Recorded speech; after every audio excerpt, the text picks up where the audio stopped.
जय हिंद dear student. Today we are going to discuss about the effect of impurities on the boiling point. इससे पहले हम लोगों ने एक हेडिंग और की थी जिसका नाम था effect of impurities on the melting point की थी। आई होप आपको वो सारी बातें याद भी होंगी कि मेल्टिंग पॉइंट पर क्या हमने देखा था। हमने ये देखा था कि इम्प्योरिटी के ऐड करने से हमने ये देखा था कि जो हमारी मेल्टिंग पॉइंट थी वो मेल्टिंग पॉइंट डिक्रीज हो गया था।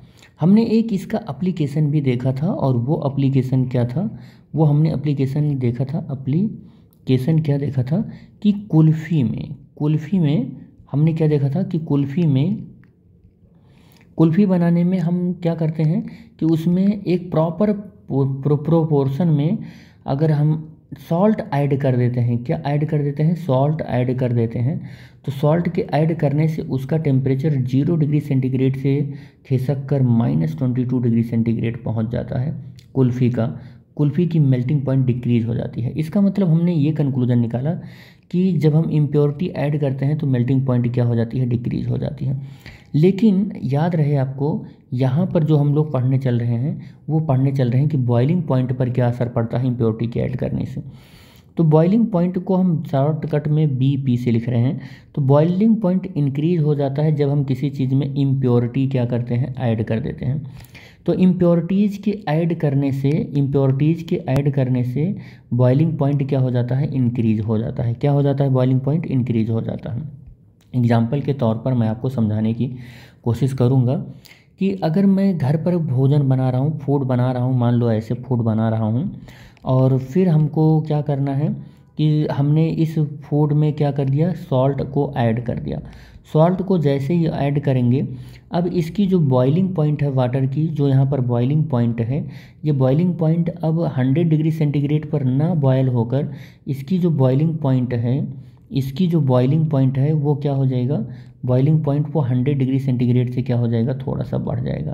अब अगर 100 डिग्री सेंटीग्रेड से थोड़ा सा ज़्यादा बढ़ जाएगा तो अब इसका मतलब ये हुआ कि वाटर को प्रोवाइड हो रही है एक सफिशिएंट हीट अमाउंट, और वो सफिशिएंट हीट अमाउंट में अगर अब ये बॉयल कर रहा है वाटर, अब ये बॉयल कर रहा है, तो हमारा रखा हुआ जो फूड है और जिसको हम बना रहे हैं वो बहुत अच्छे से हाईयर टेम्परेचर पर बनेगा और बहुत आसान हो जाएगा बनने में। तो हमारा बेसिक मोटो ये था कि हम आपको ये बता सकें कि बॉइलिंग पॉइंट इंक्रीज हो जाता है इम्प्योरिटी के ऐड करने से, और जबकि इससे अपोजिट क्या था कि मेल्टिंग पॉइंट हमारा डिक्रीज हो जाता था जब हम इम्प्योरिटी को ऐड करते थे। ये मैं आपको बता दूं।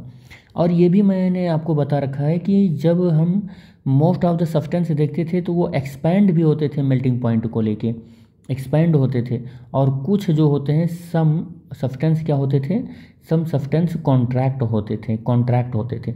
जो एक्सपैंड होते थे उसमें हमारा वैक्स हो गया, और क्या हो गया, लेड हो गया, और जो कॉन्ट्रैक्ट होते थे वो उसमें आइस हो गया और बिस्मथ हो गया, ये सारी होते थे। और जब हम देखते थे कि प्रेशर इंक्रीज करते थे तो इसका मेल्टिंग पॉइंट भी इंक्रीज हो जाता था, और यहाँ पर जब हम प्रेशर को डिक्रीज करते थे या इंक्रीज ले रहे हैं तो इंक्रीज का ही सेंस लें, तो मेल्टिंग पॉइंट हमारा डिक्रीज हो जाता था। यहाँ पर हम क्या देखते हैं, बॉइलिंग पॉइंट में प्रेशर इंक्रीज करने से बॉइलिंग पॉइंट इंक्रीज हो जाता है, और प्रेशर की डिक्रीज करने से बॉइलिंग पॉइंट भी डिक्रीज हो जाता है। ये बात आप समझ लो कि प्रेशर डिक्रीज करेंगे तो boiling point decrease, pressure increase करेंगे तो बॉइलिंग पॉइंट इंक्रीज। और इस वाले केस में मेल्टिंग पॉइंट के केस में, ये तो बॉइलिंग पॉइंट के केस में है, मेल्टिंग पॉइंट के केस में एक्सपैंड होने वाले ऑब्जेक्ट में प्रेशर इंक्रीज करेंगे तब तो मेल्टिंग पॉइंट इंक्रीज होएगा, लेकिन जो सब्सटेंस कॉन्ट्रैक्ट होते हैं उसमें प्रेशर इंक्रीज करेंगे तो मेल्टिंग पॉइंट डिक्रीज होगा, या प्रेशर डिक्रीज करेंगे तो मेल्टिंग पॉइंट इंक्रीज होएगा। जस्ट उल्टा है यहाँ पर, ठीक है। हमने एक इसका एप्लीकेशन भी बताया और फिर इसमें आ गए, इसमें भी हमने आपको एक्सप्लेन किया और इसके पूरे इन्फॉर्मेशन को आपको बताया, ठीक है बेटे।